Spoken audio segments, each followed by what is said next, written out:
My name is Audrey. I'm 30 years old today. I had a story to tell you guys about how I became a millionaire thanks to two greedy individuals. Let's just say that karma never fails to come for those who do wrong. The first time I met my husband, Gavin, was on a work trip hosted by our office. We were both heads of two different departments in our company and had never met before the trip. During the trip, many activities were hosted by the organizers, including games and sports. I had gotten injured during a game of volleyball and sprained my ankle. Gavin immediately helped me and made sure to carry me to the infirmary so that I could get first aid. I thought he was very thoughtful and kind and wanted to get to know him more. I reached out to him when we returned from the trip and asked if he would like to go on a date to grab some coffee. He immediately agreed, and we decided on a date to meet up at our local cafe. During the date, we talked about the events of the trip, as well as our likes, interests, and family life. I realized quickly that Gavin and I had the same taste in sports, television shows, and even hobbies. When describing his family, Gavin mentioned that he had always been incredibly close to his mother, Meg, and liked to visit her at least twice a week. You know, I've always been incredibly close to my mother. We make it a point to see each other at least twice a week. That's sweet. I'm glad you have a good relationship with her. What about your father? Well, he left us a few years ago, and we have minimal contact. Oh, I see. Is everything all right between you two? It's complicated, Audrey. Let's just say it did not work out. What do you mean, did not work out? He's your father, not your boyfriend.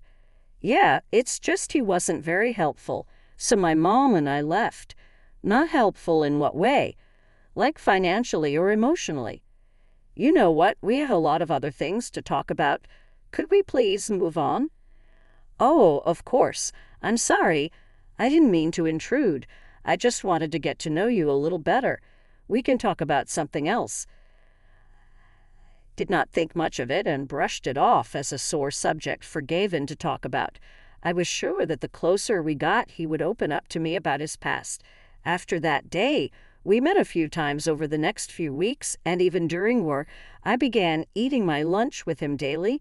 In a few months, we had become incredibly close, and things began to get serious. I knew his birthday was coming up and decided to plan a surprise party for him. I reached out to our friends to help with the party planning and the guest list. Knowing how close Gavin was to Meg, I decided it would make sense to invite her to the party as well. I was in two minds about inviting his father, as I was still unsure about their relationship, and finally decided not to invite his father as I did not want his birthday to be ruined in any way. The day of the party arrived, and all the decorations were done. I left work early to set up Gavin's apartment and get the cake and food for the party. Soon, the guests began pouring in, and everyone was excited for Gavin's arrival. A few minutes before Gavin was supposed to enter, I saw a middle-aged lady walking to the door. She was dressed in a fancy green evening gown and carried a branded handbag. I walked over to her and introduced myself. Hello, I'm Audrey. You must be one of Gavin's close relatives. It's nice to meet you. How do you know Gavin? Oh, finally someone with some manners. I'm Meg, Gavin's mother, and yes, I'm the most important guest here. He's my son, you know. Of course, Meg. I didn't mean to offend. Gavin talks so fondly about you. Please come in and make yourself comfortable. Well, I should hope so. I practically raised him all by myself. I hope you've done a decent job planning this party. I've put in a lot of effort, and our friends have been a great help too. I hope you enjoy it. We'll see about that. Just make sure you don't get in the way of my time with Gavin. He's my boy, after all. Oh, of course, I wouldn't want to come between you two. Gavin cherishes his relationship with you, and I respect that. However, Meg did not seem impressed by any of my gestures. She loudly criticized the decorations and insulted the others at the party. Despite this, I did not react to any of her actions and made sure to show her hospitality, wanting her to approve of me. Eventually, I heard Gavin's car approaching the house and went outside to greet him. The surprise went well, and Gavin was overjoyed at the effort I had put in. We cut the cake and gave him our presents. Meg demanded to be next to Gavin in all the pictures, including those with just Gavin and me. She'd also declared that her gift was the best and that Gavin would surely love it. To my surprise, Gavin did not stop Meg from causing a ruckus, and instead entertained all her requests. He made sure she was always by his side. When it was time to sit down for dinner, everyone took their place at the dining table. Gavin stood up to make a toast and thanked everyone for attending his birthday celebration. He said that he had a very important announcement to make and was glad that everyone was there to witness it. Before I could react, he went down on one knee and pulled out a ring to ask me to marry him. I was overjoyed and cried happy tears before enthusiastically agreeing. Everyone cheered and gave us their congratulations. However, I noticed that Meg got up and left the table. I was confused, so I called it to Gavin's attention. "Babe, your mom left the table. Is everything okay? We need to find her and get her blessings. She'll be mad if we don't." "But why do we need to get her blessings? It's our decision, isn't it, babe?" "You don't understand. I always talk to my mom about important decisions. We're really close, and I value her opinion." "I get that she's important to you, but isn't this about us? Shouldn't we make decisions together?" "Of course we do, but I can't ignore her. She means a lot to me. Can we just go find her and talk to her about giving us her blessings?" Immediately, I was concerned. No one should be that dependent on their parents. But I let it go because I loved him and wanted his mother to approve of me. We searched for her all over the house, but couldn't find her. Eventually, we saw her sitting silently in the backyard. We approached her to ask for her blessings, which she reluctantly gave at Gavin's request. "Mom, I'm sorry I didn't talk to you before proposing to Audrey. It just happened in the moment, and I thought it was the perfect time." "Well, Gavin, you always discuss big decisions with me. I felt a bit left out that you didn't this time." "I know, and I didn't mean for you to get upset. I had a plan to talk to you the next day, but the surprise party changed everything." "I understand that it was unexpected, but you should have found a way to talk to me before making such a significant decision." "You're right, Mom. I should have found a way. Just got caught up in the excitement, and Audrey has been so amazing and supportive. I wanted to show her how much she meant to me." "I can see that you really love her, Gavin. I just want you to remember to include me in your life, especially when it comes to important matters." "I promise, Mom. I'll work on communicating better with you. You're an essential part of my life, and I want you to be part of Audrey's and my journey together. That's all I ask for, dear." I decided I didn't need to listen to the rest of their conversation because I was beginning to feel like I was eavesdropping, even though I knew I wasn't. I turned around to walk away, and when I was just a couple of steps away, I heard her tell him how I was not good enough for her son and how he should reconsider marrying me. She also said that I was not beautiful enough and was only interested in Gavin for his money. I ignored her taunts and pretended not to have heard any of it. In the next few weeks, we began to plan our wedding. Meg never lent a helping hand in any of the preparations. She wanted to make decisions on which dress I would wear and threw a tantrum when I told her that I wanted to choose my own wedding dress. She'd also asked to meet me a few times to tell me that I would be expected to pay more than half of the wedding expenses, as I was lucky to be marrying Gavin and needed to contribute. I did not take any of these incidents to heart, as I assumed that she would warm up to me once we were married. Finally, after weeks of planning, my wedding day arrived. I began getting dressed in my dressing room, surrounded by my bridesmaids and my mother. Everyone told me how beautiful I looked in my flowing white dress. I heard a knock at the door and saw Meg walk in. To my shock, she was wearing a white wedding dress. "Why are you wearing a wedding dress today?" I asked.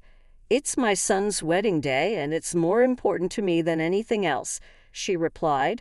"I chose to wear this dress to highlight my significance as the mother of the groom." I get that it's an important day for you, but isn't it customary for the bride to wear white? It might take away from Audrey's moment," I suggested. "Well, that's not my concern. Gavin is my only son, and I deserve attention on this occasion too," Meg insisted. "Of course, Meg, but today is primarily about Audrey and Gavin's love and commitments. It's their special day," I reasoned. "I know that, but I'm just making a statement. My presence here matters as much as anyone else's," Meg asserted. I was furious, but decided not to cause a scene and ruin the whole day. The rest of the ceremony went well, and we exchanged vows and rings. It was emotional for both of us as we had been waiting for this day for a long time. During the planning of the wedding, I had asked Gavin to handle the guest list. I noticed that he had not included his father to be part of the guest list and asked him if he was sure about such a decision. "Gav, are you sure about not inviting your father?" I inquired. "He had abandoned us and has no place at such an important celebration," Gavin replied. I wanted to change his mind, decided to drop the subject as I did not want to upset him further. The next few months after our wedding passed in absolute bliss. We spent every moment together and began planning to buy our own house. Gavin and I had always wanted to live together, but had decided to get married first before making such a decision. We started the process of house hunting and spent a few hours every day looking at options to purchase our dream home. One day, Gavin called me while I was at work. "Hey, babe, I'm sorry, but an important meeting has come up. I won't be able to go house hunting with you today," he said. "No worries, darling. It happens. Don't stress about it. I can handle it on my own," I reassured him. "Oh, thanks for understanding. I'll make it up to you, I promise," Gavin replied. "You better. Just focus on your meeting and we'll catch up later." "Love you," I said. "Love you too, babe," Gavin replied. After work, I got into my car and began driving to the location of the property. I looked at the profile and saw that the house was on the 10th floor of a building that was still being constructed. I reached the location and met with the realtor, who informed me that another guest had arrived under our name to look at the property. Knowing that Gavin was busy, I was confused about who this person was.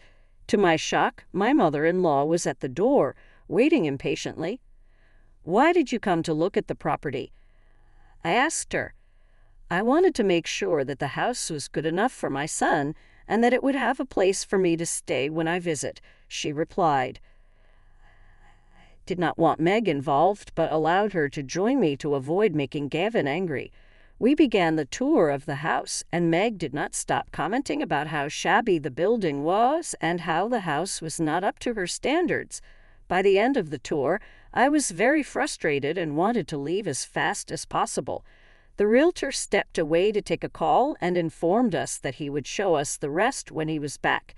He'd also warned us about being careful as the house was under construction and could be dangerous. I began walking around and noticed an unfinished staircase outside the house. I did not notice Meg approach me and suddenly felt someone kick my right leg. I lost my balance and fell down the stairs. I could not move and felt bruises on my arms and head. I looked up to see Meg smiling in victory before she quickly turned around and left. I could not understand what had happened and could not move for a few minutes. Eventually, I found my phone in my pocket and called an ambulance, which arrived soon. On the way to the hospital, I could not stop thinking about the fact that Meg had tried to push me down the stairs to injure me. Since I met her, I had been nothing but nice to her and was sad and angry at her behavior. Once I reached the hospital, first aid was done, and I had to undergo a few scans. I tried calling Gavin multiple times, but he did not pick up the phone. I somehow fell asleep because of the medication. The next morning, I tried calling Gavin again, and he picked up the phone. I told him about everything that had happened between Meg and me. He sounded angry and annoyed and accused me of being a liar. "I can't believe you're lying about this, Audrey. You expect me to believe you fell down the stairs while being pushed by my own mother," Gavin exclaimed. and not lying. I would never do something like that. I fell because Meg kicked me. She deliberately hurt me. I replied, trying to maintain my composure. You're just trying to cover up your actions. My own mother wouldn't hurt you for no reason, Gavin argued. She said you were being aggressive. I can't believe you're taking her word over mine. She's been manipulating you, Gavin. She pushed me down those stairs, and now she's lying to save herself. I pleaded desperately. She would never lie to me. She's my mother. I thought you loved me and trusted me. How can you side with her even without hearing my side of the story? I cried out, feeling betrayed. I can't come to the hospital right now. Meg's in shock because of what you did, and I need to be with her, Gavin retorted, his tone firm. You're choosing her over me after everything we've been through, I asked, feeling hurt. You brought this upon yourself. Maybe you deserve this for what you did, Gavin concluded coldly. Feeling devastated, I began to cry and cut the call. I did not know what to do and spent the next 2 days in grief and shock. Soon my injuries began healing, and I began getting my strength back.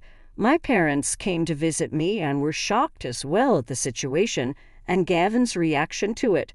My father advised me to look into Gavin's father and find out the truth about that situation, suspecting Gavin and Meg were not being honest. As per his advice, I hired a private investigator to find Gavin's father, Neil, and called him. At first, Neil was confused about who I was, but eventually he began understanding the situation.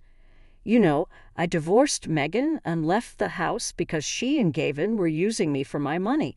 I'm the chairman of a big company, and Gavin wanted to steal from me, Neil disclosed. I had no idea. That's terrible. I can't believe they would do something like that. I responded in shock. Yeah, it was a tough decision, but I couldn't let them take advantage of me any longer. I want you to know that those two are never up to any good, Neil warned. Thanks for telling me, Neil. I believe you, and I appreciate you looking out for me. I expressed my gratitude. Now, I have a plan to handle this situation.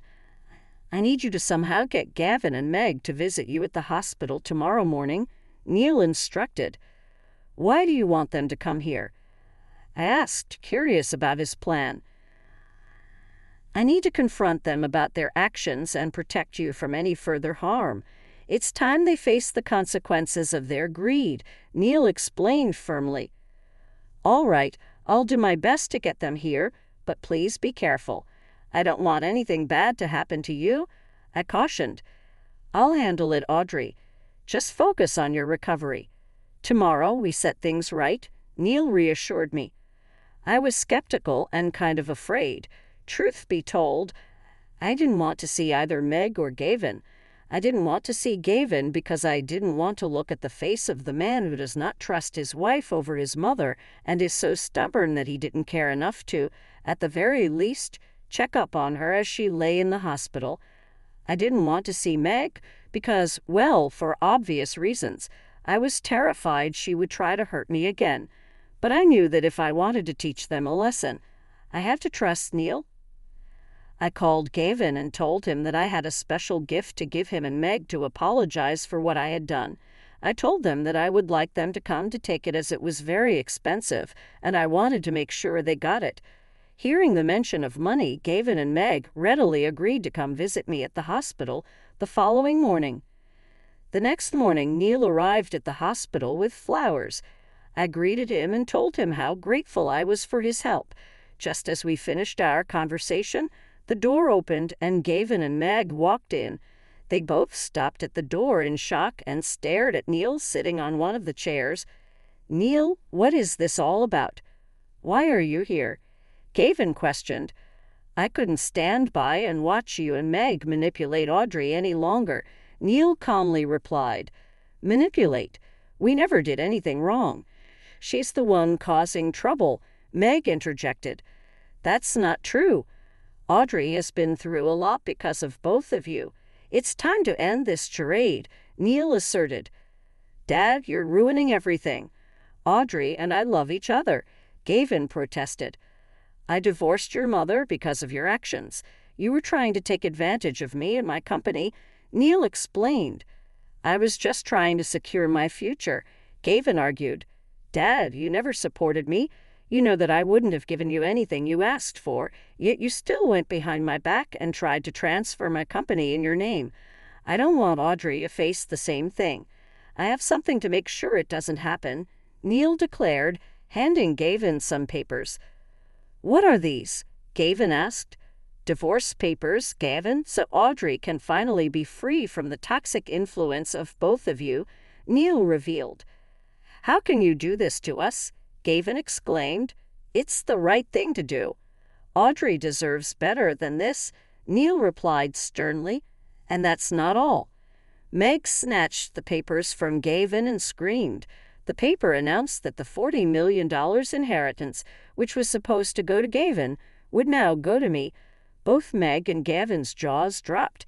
They began loudly arguing with Neil before resorting to begging him to change his mind. Neil told them that they deserved this for trying to hurt someone innocent like me, and that they were reaping the fruits of their actions. He then called the hospital security to remove both Meg and Gavin from the room, and they were dragged out. "I had gone through hell, but I finally got my revenge and continued to have a good friendship